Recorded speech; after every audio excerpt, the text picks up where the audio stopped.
Hi guys, Dr. Mel, and we are busy with work, and we're going to shift to a new concept now where we're going to have a look at the energy related with work. This will be in most of the final exams, so make sure that you have a look at this, maybe have another look at it, and see that you can apply all the rules and all the concepts that we are going to cover in this lesson. So we know we can calculate work. We know if we've got the force and if we've got the displacement, the angle between them, we can calculate the work. But there's new concepts that you've done in previous grades that we now apply in the grade 12 curriculum. So what do we do here? We say the work done on a specific object which has a mass by the net force is equal to the change in kinetic energy. Now, you have defined kinetic energy. Remember, we've said kinetic energy is half mv squared.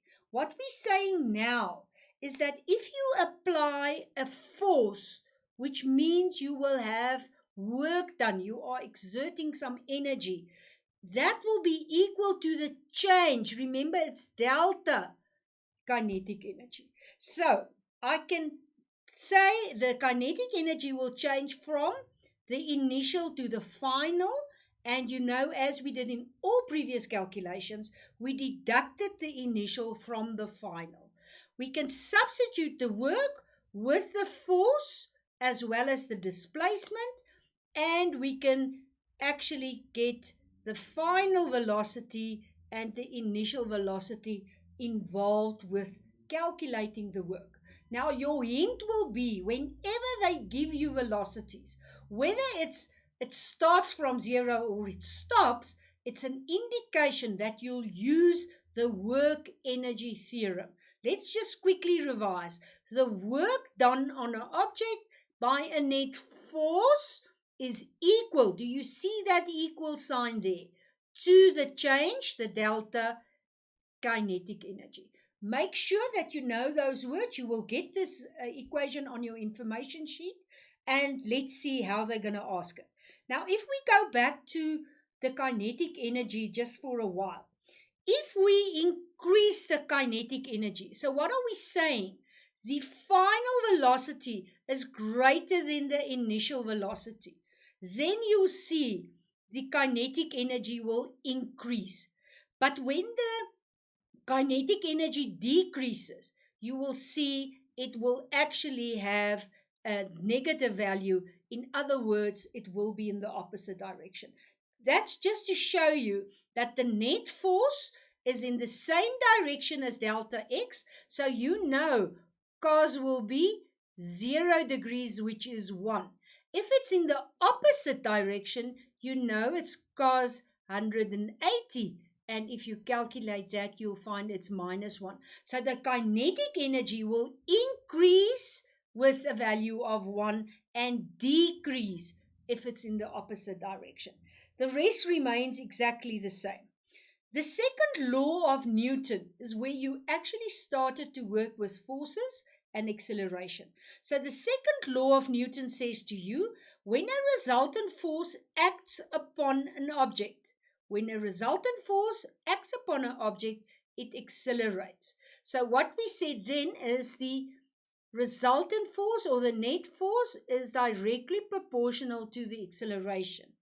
Now we continue with that and elaborate on the energy and saying to ourselves, the velocity is changing and therefore the kinetic energy changes. So if I've got a force that's being exerted on a body and it displaces it, can you see you'll have a change in the velocity? You'll start with one velocity and you'll end with another velocity. So make sure that you do understand that it's this net force that's creating the change in velocity.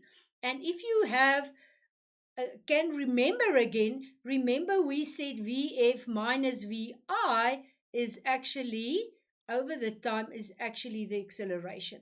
And that goes back to Newton's second law. So all of these concepts and quantities are related to each other. We take the one and we deduce something from there. So it's important that you know everything is related to each other.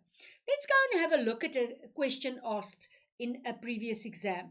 A diagram which they give me, which is very nice, has got a bullet of, can you see there, there's 20 grams, and I cannot work with 20 grams. So I've got to take that immediately to 0.2 kilograms.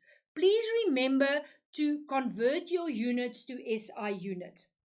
That is traveling horizontally. It strikes a stationary. Now, immediately you know the initial velocity of this block is then 0 because it's stationary. It's got the mass of 7 and it becomes embedded. And can you see in this diagram, the bullet is right into that block. The bullet and the block together travels then on a rough horizontal surface for a distance of 2 meters. There's the distance delta x. And then it stops. So there's a velocity there, and then the final will be 0. What do they ask me? They're asking me to use the work energy theorem, which we just now defined as the work will be equal to the change in kinetic energy. And we have to calculate the velocity of the bullet and block combination immediately after the bullet entered the block. So if I go back to my previous diagram, I need to calculate in between. This was stationary, this bullet was moving. What is the velocity before it starts moving immediately when that bullet has an impact on that block? So let's go ahead and see what we have. I'm going to take that 20 gram again to 0.02 kilogram. Remember, we're using the SI unit, so this is 0.02 kilograms. I've got a block of 7. I calculated the unit, which is the bullet and the block. Can you see I added them together to get 7.02. I know the displacement is 2 meters. I know this block was stationary. I need to find what did it start off with, and I know there's a frictional force of 10 newtons. So let's go and calculate the work energy theorem and see what we can find. So what I have here is I've got the frictional force of 10. Let's quickly just put that in as 10. I know it's going to be in the opposite direction. Can you see that? So it's -1, and I know the distance is 2 meters. So there you can see I already have an answer of -2. On this side, let me see what we have. We've got the unit of both the bullet and the block. It's 7.02 kilograms. I know it's going to stop, and I want to know what was the initial velocity when the bullet entered the block, and that's the one I don't have. So let's see if we can find that value there. If I calculate this, it's 0 minus a half times 7.02. That gives me a value of 3.51. And remember your square. Please don't forget the square, otherwise you're going to have the incorrect answer. So let's just write this in the correct format. It's v square, it's initial, and if I then omit the minuses, I can say vi square is equal to 5.698. You know what you did? I just want to show you. I actually took this and I divided that with the same value. That's what you did. So now I've got vi square. Remember to get your square root. So the initial velocity is 2.387, and you can round it to 2.39 meter per second. So the bullet struck the block, which was stationary, and as soon as the bullet was in this block, it was going at a velocity of 2.39 until it stopped. So the final velocity was 0. And that was the question they asked of me. Remember, they said use the work energy theorem. So immediately you actually have written down the work energy theorem, and they gave you velocities and they asked you velocities. Therefore, you know what to substitute it with. Let's go to a second question. Peter pushes a crate. The mass is 35 kilograms and the force he's exerting is 200 Newton. It's a rough horizontal surface. In your mind, it must trigger the thought that there's friction. Initially, the crate is at rest, so I am saying, okay, then I've got a stationary block with no velocity. The friction between the crate and the surface is 85. Calculate the velocity after Peter pushed it, and the distance they're giving me, or the displacement, is 10 meters. So let's see how we're going to do it. Immediately, when you read it and they ask you velocity, it must ring a bell that I'm using the work energy theorem. I'm going to write down the work energy theorem and see what I have. Well, I had a force of 200 pushing. Remember, it was pushing the block that way, but it had a frictional force of 85. So my net force would be the 200 minus the 85, adding them together, giving me an answer of 115 Newton.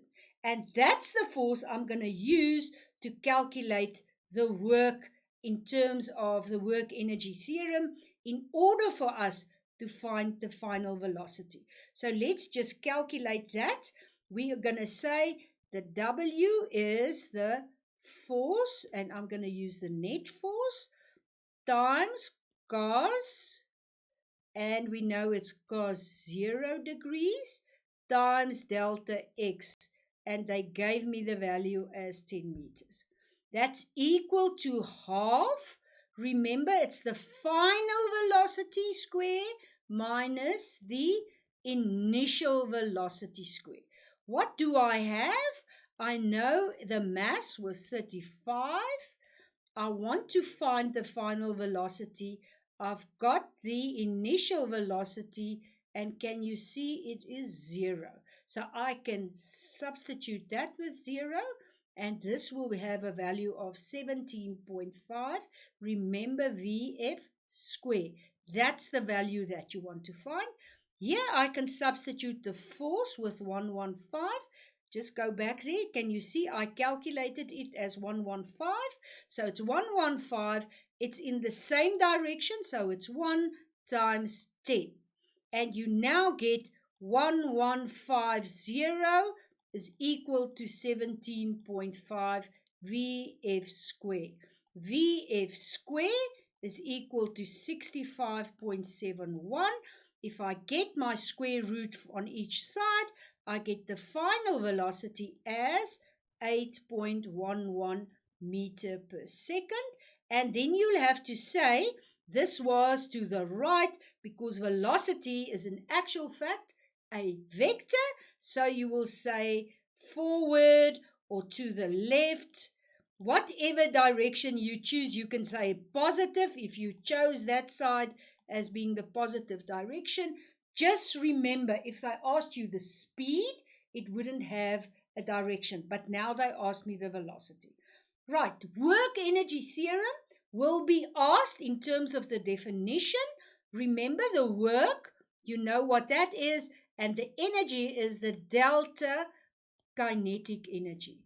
The energy deducted from the initial energy deducted from the final energy. And you have to be able to explain this relationship and calculate with all the components. And remember to use the correct force, and remember your squares when you're working with kinetic energy. We are going to do a few more examples with this, But this is a very important section of the work, and try and find some more examples so that you can work with this equation and get it done accurately every time. Bye bye.